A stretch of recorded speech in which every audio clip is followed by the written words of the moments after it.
स्वच्छता का अभियान चलाया जाए। मुझे अच्छा लगा कि लाखों लोगों ने श्रद्धाभाव से जुड़कर अपने क्षेत्र के धार्मिक स्थलों की साफ सफाई की।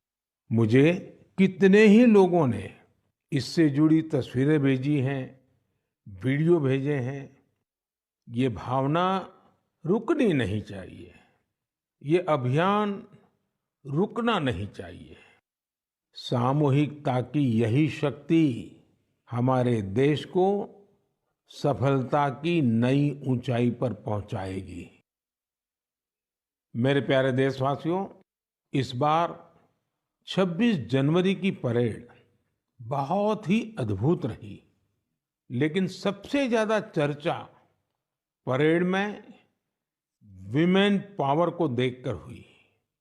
जब कर्तव्य पथ पर केंद्रीय सुरक्षा बलों और दिल्ली पुलिस की महिला टुकड़ियों ने कदमताल शुरू किया तो सभी गर्व से भर उठे।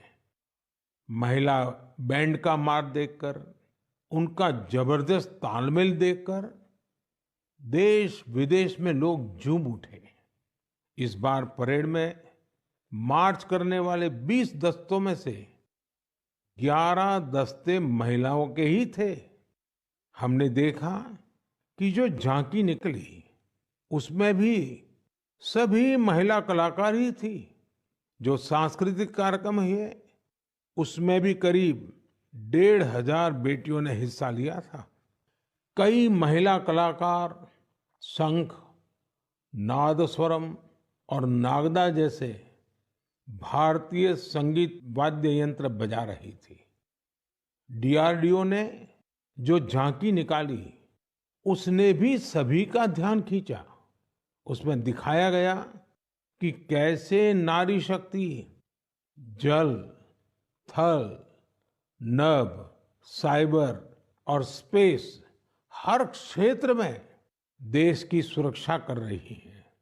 21वीं सदी का भारत ऐसे ही विमेन लेड डेवलपमेंट के मंत्र के साथ आगे बढ़ रहा है। साथियों, आपने कुछ दिन पहले ही अर्जुन अवार्ड समारोह को भी देखा होगा। इसमें राष्ट्रपति भवन में देश के कई होनहार खिलाड़ियों और एथलीटों को सम्मानित किया गया है। यहाँ भी जिस एक बात ने लोगों का खूब ध्यान खींचा वो थी अर्जुन पुरस्कार पाने वाली बेटियां और उनकी लाइफ जर्नीज। इस बार 13 विमेन एथलीट्स को अर्जुन अवार्ड से सम्मानित किया गया है। इन विमेन एथलीट्स ने अनेकों बड़े टूर्नामेंटों में हिस्सा लिया और भारत का परचम लहराया। शारीरिक चुनौतियां, आर्थिक चुनौतियां इन साहसी और टैलेंटेड खिलाड़ियों के आगे टिक नहीं पाई। बदलते हुए भारत में हर क्षेत्र में हमारी बेटियां, देश की महिलाएं कमाल करके दिखा रही है। एक और क्षेत्र है जहां महिलाओं ने अपना परचम लहराया है, वो है सेल्फ हेल्प ग्रुप। आज विमेन सेल्फ हेल्प ग्रुप्स की देश में संख्या भी बढ़ी है और उनके काम करने के दायरे का भी बहुत विस्तार हुआ है। वो दिन दूर नहीं जब आपको गांव-गांव में, खेतों में नमो ड्रोन दीदियां ड्रोन के माध्यम से खेती में मदद करती हुई दिखाई देगी। मुझे यूपी के बहराइच में स्थानीय चीजों के उपयोग से बायो फर्टिलाइजर और बायो पेस्टिसाइड तैयार करने वाली महिलाओं के बारे में पता चला। सेल्फ हेल्प ग्रुप से जुड़ी निबिया बेगमपुर गांव की महिलाएं गाय के गोबर, नीम की पत्तियां और कई तरह के औषधीय पौधों को मिलाकर बायो फर्टिलाइजर तैयार करती हैं। इसी तरह ये महिलाएं अदरक, लहसुन, प्याज और मिर्च का पेस्ट बनाकर ऑर्गेनिक पेस्टिसाइड भी तैयार करती हैं। इन महिलाओं ने मिलकर उन्नति जैविक इकाई नाम का एक संगठन बनाया है। ये संगठन बायो प्रोडक्ट्स को तैयार करने में इन महिलाओं की मदद करता है। इनके द्वारा बनाए गए बायो फर्टिलाइजर और बायो पेस्टिसाइड्स की मांग भी लगातार बढ़ रही है। आज आसपास के गांवों के 6,000 से ज्यादा किसान इनसे बायो प्रोडक्ट खरीद रहे हैं। इससे सेल्फ हेल्प ग्रुप से जुड़ी इन महिलाओं की आय बढ़ी है और उनकी आर्थिक स्थिति भी बेहतर हुई है। मेरे प्यारे देशवासियों, मन की बात में हम ऐसे देशवासियों के प्रयासों को सामने लाते हैं जो निस्वार्थ भावना के साथ समाज को, देश को सशक्त करने का काम कर रहे हैं। ऐसे में 3 दिन पहले जब देश ने पद्म पुरस्कारों का ऐलान किया है, तो मन की बात में ऐसे लोगों की चर्चा स्वाभाविक है। इस बार भी ऐसे अनेकों देशवासियों को पद्म सम्मान दिया गया है, जिन्होंने जमीन से जुड़कर समाज में बड़े-बड़े बदलाव लाने का काम किया है। इन इंस्पायरिंग लोगों की जीवन यात्रा के बारे में जानने को लेकर देश भर में बहुत उत्सुकता दिखी है। मीडिया की हेडलाइन से दूर, अखबारों के फ्रंट पेज से दूर ये लोग बिना किसी लाइमलाइट के समाज सेवा में जुटे थे। हमें इन लोगों के बारे में पहले शायद ही कुछ देखने सुनने को मिला है, लेकिन अब मुझे खुशी है कि पद्म सम्मान घोषित होने के बाद ऐसे लोगों की हर तरफ चर्चा हो रही है। लोग उनके बारे में ज्यादा से ज्यादा जानने के लिए उत्सुक है। पद्म पुरस्कार पाने वाले ये अधिकतर लोग अपने अपने क्षेत्र में काफी अनूठे काम कर रहे हैं। जैसे कोई एम्बुलेंस सर्विस मुहैया करवा रहा है, तो कोई बेसहारों के लिए सिर पर छत का इंतजाम कर रहा है। कुछ ऐसे भी हैं जो हजारों पेड़ लगाकर प्रकृति संरक्षण के प्रयासों में जुटे हैं। एक ऐसे भी हैं जिन्होंने चावल की 650 से अधिक किस्मों के संरक्षण का काम किया है। एक ऐसे भी हैं जो ड्रग्स और शराब की लत की रोकथाम के लिए समाज में जागरूकता फैला रहे हैं। कई लोग तो सेल्फ हेल्प ग्रुप, विशेषकर नारी शक्ति के अभियान से लोगों को जोड़ने में जुटे हैं। देशवासियों में इस बात को लेकर भी बहुत प्रसन्नता है कि सम्मान पाने वालों में 30 महिलाएं हैं। ये महिलाएं जमीनी स्तर पर अपने कार्यों से समाज और देश को आगे ले जा रही हैं। साथियों, पद्म सम्मान पाने वालों में हर किसी का योगदान देशवासियों को प्रेरित करने वाला है। इस बार सम्मान पाने वालों में बड़ी संख्या उन लोगों की है जो शास्त्रीय नृत्य, शास्त्रीय संगीत, लोक नृत्य, थिएटर और भजन की दुनिया में देश का नाम रोशन कर रहे हैं। प्राकृत, मालवी और लंबाड़ी भाषा में बहुत ही शानदार काम करने वालों को भी ये सम्मान दिया गया है। विदेश के भी कई लोगों को पद्म पुरस्कार से सम्मानित किया गया है, जिनके कार्यों से भारतीय संस्कृति और विरासत को नई ऊंचाई मिल रही है। इनमें फ्रांस, ताइवान, मैक्सिको और बांग्लादेश के नागरिक भी शामिल है। साथियों, मुझे इस बात की बहुत खुशी है कि पिछले 1 दशक में पद्म सम्मान का सिस्टम पूरी तरह से बदल चुका है। अब ये पीपल्स पद्मा बन चुका है। पद्म सम्मान देने की व्यवस्था में कई बदलाव भी हुए हैं। अब इसमें लोगों के पास खुद को भी नॉमिनेट करने का मौका रहता है। यही वजह है कि इस बार 2014 की तुलना में 28 गुना ज्यादा नॉमिनेशंस प्राप्त हुए हैं। इससे पता चलता है कि पद्म सम्मान की प्रतिष्ठा, उसकी विश्वसनीयता, उसके प्रति सम्मान हर वर्ष बढ़ता जा रहा है। मैं पद्म सम्मान पाने वाले सभी लोगों को फिर अपनी शुभकामनाएं देता हूं।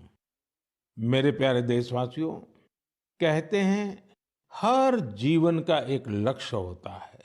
हर कोई एक लक्ष्य को पूरा करने के लिए ही जन्म लेता है।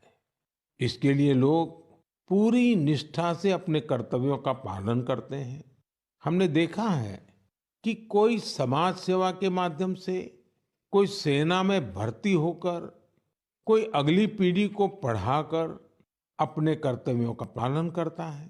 लेकिन साथियों, हमारे बीच ही कुछ लोग ऐसे भी होते हैं जो जीवन के अंत के बाद भी समाज जीवन के प्रति अपने दायित्वों को निभाते हैं, और इसके लिए उनका माध्यम होता है अंगदान। हाल के वर्षों में देश में 1,000 से अधिक लोग ऐसे रहे हैं जिन्होंने अपनी मृत्यु के बाद अपने अंगों का दान कर दिया। ये निर्णय आसान नहीं होता, लेकिन ये निर्णय कई जिंदगियों को बचाने वाला होता है। मैं उन परिवारों की भी सराहना करूंगा जिन्होंने अपने करीबियों की आखिरी इच्छा का सम्मान किया।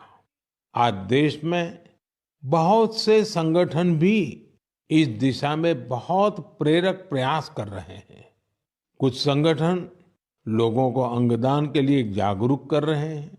कुछ संस्थाएं अंगदान करने के इच्छुक लोगों का रजिस्ट्रेशन कराने में मदद कर रही हैं। ऐसे प्रयासों से देश में ऑर्गन डोनेशन के प्रति सकारात्मक माहौल बन रहा है और लोगों की जिंदगियां भी बच रही है। मेरे प्यारे देशवासियों, अब मैं आपसे भारत की एक ऐसी उपलब्धि साझा कर रहा हूं जिससे मरीजों का जीवन आसान बनेगा, उनकी परेशानी कुछ कम होगी। आप में से कई लोग होंगे जिन्हें इलाज के लिए आयुर्वेद, सिद्धा या यूनानी की चिकित्सा पद्धति से मदद मिलती है, लेकिन इनके मरीजों को तब समस्या होती है जब इसी पद्धति के किसी दूसरे डॉक्टर के पास जाते हैं। इन चिकित्सा पद्धतियों में बीमारी के नाम, इलाज और दवाइयों के लिए एक जैसी भाषा का इस्तेमाल नहीं होता है। हर चिकित्सक अपने तरीके से बीमारी का नाम और इलाज के तौर तरीके लिखता है। इससे दूसरे चिकित्सक के लिए समझ पाना कई बार बहुत मुश्किल हो जाता है। दशकों से चली आ रही इस समस्या का भी अब समाधान खोज लिया गया है। मुझे ये बताते हुए खुशी हो रही है कि आयुष मंत्रालय ने आयुर्वेद, सिद्ध और यूनानी चिकित्सा से जुड़े डेटा और शब्दावली का वर्गीकरण किया है। इसमें विश्व स्वास्थ्य संगठन ने भी मदद की है। दोनों के प्रयासों से आयुर्वेद, यूनानी और सिद्ध चिकित्सा में बीमारी और इलाज के जुड़ी शब्दावली की कोडिंग कर दी गई है। इस कोडिंग की मदद से अब सभी डॉक्टर प्रिस्क्रिप्शन या अपनी पर्ची पर एक जैसी भाषा लिखेंगे। इसका एक फायदा ये होगा कि अगर आप वो पर्ची लेकर दूसरे डॉक्टर के पास जाएंगे तो डॉक्टर को इसकी पूरी जानकारी उस पर्ची से ही मिल जाएगी। आपकी बीमारी, इलाज, कौन कौन सी दवाएं चली हैं, कब से इलाज चल रहा है, आपको किन चीजों से एलर्जी है, ये सब जानने में उस पर्ची से मदद मिलेगी। इसका एक और फायदा उन लोगों को होगा जो रिसर्च के काम से जुड़े हैं। दूसरे देशों के वैज्ञानिकों को भी बीमारी, दवाएं और उसके प्रभाव की पूरी जानकारी मिल जाएगी। रिसर्च बढ़ने और कई वैज्ञानिकों के साथ साथ जुड़ने से ये चिकित्सा पद्धति और बेहतर परिणाम देंगे और लोगों का इनके प्रति झुकाव बढ़ेगा। मुझे विश्वास है इन आयुष पद्धतियों से जुड़े हमारे चिकित्सक इस कोडिंग को जल्द से जल्द अपनाएंगे। मेरे साथियों, जब आयुष चिकित्सा पद्धति की बात कर रहा हूं तो मेरी आंखों के सामने यानुंग जामोह लोगों की भी तस्वीर आ रही। सुश्री यानुंग अरुणाचल प्रदेश की रहने वाली हैं और हर्बल औषधीय विशेषज्ञ हैं। इन्होंने आदि जनजाति की पारंपरिक चिकित्सा प्रणाली को पुनर्जीवित करने के लिए काफी काम किया है। इस योगदान के लिए उन्हें इस बार पद्म सम्मान भी दिया गया है। इसी तरह इस बार छत्तीसगढ़ के हेमचंद मांझी, उनको भी पद्म सम्मान मिला है। वैद्यराज हेमचंद मांझी भी आयुष चिकित्सा पद्धति की मदद से लोगों का इलाज करते हैं। छत्तीसगढ़ के नारायणपुर में गरीब मरीजों की सेवा करते हुए उन्हें 5 दशक से ज्यादा का समय हो रहा है।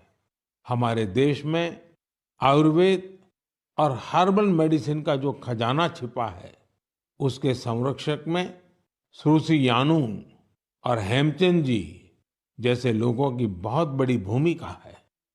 मेरे प्यारे देशवासियों, मन की बात के जरिए हमारा और आपका जो रिश्ता बना है, वो 1 दशक पुराना हो चुका है। सोशल मीडिया और इंटरनेट के इस दौर में भी रेडियो पूरे देश को जोड़ने का एक सशक्त माध्यम है। रेडियो की ताकत कितना बदलाव ला सकती है, इसकी एक अनूठी मिसाल छत्तीसगढ़ में देखने को मिल रही है। बीते करीब 7 वर्षों से यहाँ रेडियो पर एक लोकप्रिय कार्यक्रम का प्रसारण हो रहा है, जिसका नाम है हमर हाथी हमर गोठ। नाम सुनकर आपको लग सकता है कि रेडियो और हाथी का भला क्या कनेक्शन हो सकता है, लेकिन यही तो रेडियो की खूबी है। छत्तीसगढ़ में आकाशवाणी के 4 केंद्रों अंबिकापुर, रायपुर, बिलासपुर और रायगढ़ से हर शाम इस कार्यक्रम का प्रसारण होता है। और आपको जानकर हैरानी होगी कि छत्तीसगढ़ के जंगल और उसके आसपास के इलाके में रहने वाले बड़े ध्यान से इस कार्यक्रम को सुनते हैं। हमर हाथी हमर गोठ कार्यक्रम में बताया जाता है कि हाथियों का झुंड जंगल के किस इलाके से गुजर रहा है। ये जानकारी यहाँ के लोगों के बहुत काम आती है। लोगों को जैसे ही रेडियो से हाथियों के झुंड के आने की जानकारी मिलती है, वो सावधान हो जाते हैं। जिन रास्तों से हाथी गुजरते हैं, उधर जाने का खतरा टल जाता है। इससे जहां एक और हाथियों के झुंड से नुकसान की संभावना कम हो रही है, वहीं हाथियों के बारे में डेटा जुटाने में मदद मिलती है। इस डेटा के उपयोग से भविष्य में हाथियों के संरक्षण में भी मदद मिलेगी। यहाँ हाथियों से जुड़ी जानकारी सोशल मीडिया के जरिए भी लोगों तक पहुंचाई जा रही है। इससे जंगल के आसपास रहने वाले लोगों को हाथियों के साथ तालमेल बिठाना आसान हो गया है। छत्तीसगढ़ की इस अनूठी पहल और इसके अनुभवों का लाभ देश के दूसरे वन क्षेत्रों में रहने वाले लोग भी उठा सकते हैं। मेरे प्यारे देशवासियों, इसी 25 जनवरी को हम सभी ने नेशनल वोटर्स डे मनाया है। ये हमारी गौरवशाली लोकतांत्रिक परंपराओं के लिए एक अहम दिन है। आज देश में करीब करीब 96 करोड़ मतदाता है। आप जानते हैं ये आंकड़ा कितना बड़ा है। ये अमेरिका की कुल जनसंख्या से भी करीब 3 गुना है। ये पूरे यूरोप की कुल जनसंख्या से भी करीब 1.5 गुना है। अगर मतदान केंद्रों की बात करें तो देश में आज उनकी संख्या करीब 10.5 लाख है। भारत का हर नागरिक अपने लोकतांत्रिक अधिकार का इस्तेमाल कर पाए, इसके लिए हमारा चुनाव आयोग ऐसे स्थानों पर भी पोलिंग बूथ बनवाता है जहां सिर्फ एक वोटर हो। मैं चुनाव आयोग की सराहना करना चाहूंगा, जिसने देश में लोकतांत्रिक मूल्यों को मजबूत करने के लिए निरंतर प्रयास किए हैं। साथियों, आज देश के लिए उत्साह की बात ये भी है कि दुनिया के अनेक देशों में जहां वोटिंग परसेंट कम हो रहा है, भारत में मतदान का प्रतिशत बढ़ता जा रहा है। 1951-52 में जब देश में पहली बार चुनाव हुए थे, तो लगभग 45% वोटर्स ने ही वोट डाले थे। आज ये आंकड़ा काफी बढ़ चुका है। देश में न सिर्फ वोटरों की संख्या में वृद्धि हुई है, बल्कि टर्नआउट भी बढ़ा है। हमारे युवा वोटरों को रजिस्ट्रेशन के लिए ज्यादा मौके मिल सके, इसके लिए सरकार ने कानून में भी परिवर्तन किया है। मुझे ये देखकर भी अच्छा लगता है कि वोटर्स के बीच जागरूकता बढ़ाने के लिए सामुदायिक स्तर पर भी कई प्रयास हो रहे हैं। कहीं लोग घर घर जाकर वोटर्स को मतदान के बारे में बता रहे हैं, कहीं पेंटिंग बनाकर, कहीं नुक्कड़ नाटकों के जरिए युवाओं को आकर्षित किया जा रहा है। ऐसे हर प्रयास हमारे लोकतंत्र के उत्सव में अलग अलग रंग भर रहे हैं। मैं मन की बात के माध्यम से अपने फर्स्ट टाइम वोटर्स को कहूंगा कि वो वोटर लिस्ट में अपना नाम जरूर जुड़वाएं। नेशनल वोटर सर्विस पोर्टल और वोटर हेल्पलाइन ऐप के जरिए वो इसे आसानी से ऑनलाइन पूरा कर सकते हैं। आप ये हमेशा याद रखें कि आपका एक वोट देश का भाग्य बदल सकता है, देश का भाग्य बना सकता है। मेरे प्यारे देशवासियों, आज 28 जनवरी को भारत की दो ऐसी महान विभूतियों की जन्म जयंती भी होती है, जिन्होंने अलग अलग कालखंड में देशभक्ति की मिसाल कायम की है। आज देश पंजाब केसरी लाला लाजपत राय जी को श्रद्धांजलि दे रहा है। लाला जी स्वतंत्रता संग्राम के एक ऐसे सेनानी रहे जिन्होंने विदेशी शासन से मुक्ति दिलाने के लिए अपने प्राणों की आहुति दे दी। लाला जी के व्यक्तित्व को सिर्फ आजादी की लड़ाई तक सीमित नहीं किया जा सकता। वो बहुत दूरदर्शी थे। उन्होंने पंजाब नेशनल बैंक और कई अन्य संस्थाओं के निर्माण में अहम भूमिका निभाई थी। उनका उद्देश्य सिर्फ विदेशियों को देश से बाहर निकालना ही नहीं, बल्कि देश को आर्थिक मजबूती देने का विजन भी उनके चिंतन का अहम हिस्सा था। उनके विचारों और उनके बलिदान ने भगत सिंह को बहुत प्रभावित किया था। आज फील्ड मार्शल के.एम. करियप्पा जी को भी श्रद्धापूर्वक नमन करने का दिन है।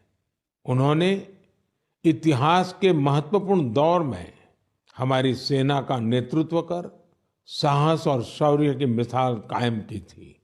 हमारी सेना को शक्तिशाली बनाने में उनका महत्वपूर्ण योगदान है। मेरे प्यारे देशवासियों, आज खेलों की दुनिया में भी भारत नित नई ऊंचाइयों को छू रहा है। स्पोर्ट्स की दुनिया में आगे बढ़ने के लिए जरूरी है कि खिलाड़ियों को ज्यादा से ज्यादा खेलने का मौका मिले और देश में भली भांति के स्पोर्ट्स टूर्नामेंट भी आयोजित हो। इसी सोच के साथ आज भारत में नए नए स्पोर्ट्स टूर्नामेंट्स आयोजित किए जा रहे हैं। कुछ दिन पहले ही चेन्नई में खेलो इंडिया यूथ गेम्स का उद्घाटन किया। इसमें देश के 5,000 से ज्यादा एथलीट्स हिस्सा ले रहे हैं।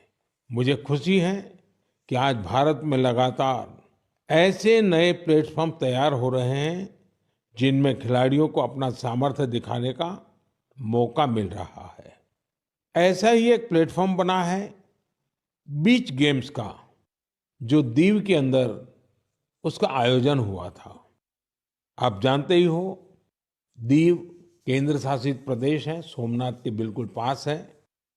इस साल की शुरुआत में ही दीव में इन बीच गेम्स का आयोजन किया गया। ये भारत का पहला मल्टी स्पोर्ट्स बीच गेम्स था। इनमें tug of war, sea swimming, pencak silat, mallakhamb, beach volleyball, beach kabaddi, beach soccer और बीच बॉक्सिंग जैसे कंपटीशन हुए। इनमें हर प्रतियोगी को अपनी प्रतिभा दिखाने का भरपूर मौका मिला और आपको जानकर हैरानी होगी कि इस टूर्नामेंट में ऐसे राज्यों से भी बहुत से खिलाड़ी आए जिनका दूर दूर तक समंदर से कोई नाता नहीं है। इस टूर्नामेंट में सबसे ज्यादा मेडल भी मध्य प्रदेश ने जीते, जहां कोई सी बीच नहीं है। खेलों के प्रति यही टेम्परामेंट किसी भी देश को स्पोर्ट्स की दुनिया का सरताज बनाता है। मेरे प्यारे देशवासियों, मन की बात में इस बार मेरे साथ इतना ही। फरवरी में आपसे फिर एक बार बात होगी। देश के लोगों के सामूहिक प्रयासों से, व्यक्तिगत प्रयासों से कैसे देश आगे बढ़ रहा है, इसी पर हमारा फोकस होगा। साथियों, कल 29 तारीख को सुबह 11 बजे हम परीक्षा पे चर्चा भी करेंगे। परीक्षा पे चर्चा का ये 7वां संस्करण होगा। ये एक ऐसा कार्यक्रम है जिसका मैं हमेशा इंतजार करता हूँ। इससे मुझे स्टूडेंट्स के साथ बातचीत करने का मौका मिलता है और मैं उनके परीक्षा संबंधी तनाव को कम करने का भी प्रयास करता हूँ। पिछले 7 वर्षों में परीक्षा पे चर्चा शिक्षा और परीक्षा से संबंधित कई मुद्दों पर बातचीत करने का एक बहुत अच्छा माध्यम बनकर उभरा है। मुझे खुशी है कि इस बार 2.25 करोड़ से अधिक विद्यार्थियों ने इसके लिए रजिस्ट्रेशन कराया है और अपने इनपुट भी दिए हैं। मैं आपको बता दूं कि जब हमने पहली बार 2018 में ये कार्यक्रम शुरू किया था तो यह संख्या केवल 22,000 थी। स्टूडेंट्स को प्रेरित करने के लिए और परीक्षा के तनाव के बारे में जागरूकता फैलाने के लिए बहुत से अभिनव प्रयास भी किए गए हैं। मैं आप सभी से, विशेषकर युवाओं से, विद्यार्थियों से आग्रह करूंगा कि वे कल रिकॉर्ड संख्या में शामिल हो। मुझे भी आपसे बात करके बहुत अच्छा लगेगा। इन्हीं शब्दों के साथ मैं मन की बात के इस एपिसोड में आपसे विदा लेता हूं। जल्द ही फिर मिलेंगे। धन्यवाद।